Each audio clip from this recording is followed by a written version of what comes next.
ушу акыркы суроом, Манас аэропортунда жайгашкан дача суу боюнча бүгүнкү күндө акыбалы кандай?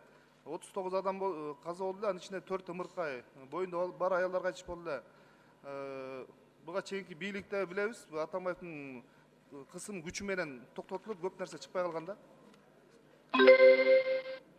Бактыбек Кемелбекович,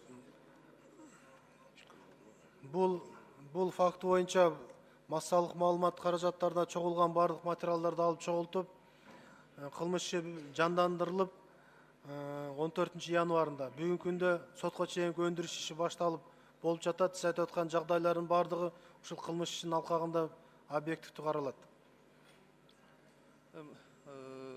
Өткүр Басылбекович, бул боюнча мен ойлойм, аягына чыгыш керек. Анткени ошон канча бир адамдын кызыкчылыгын 39 кайтыш болгон адамдын 10 секунд убакыт кошуп бериңиздер.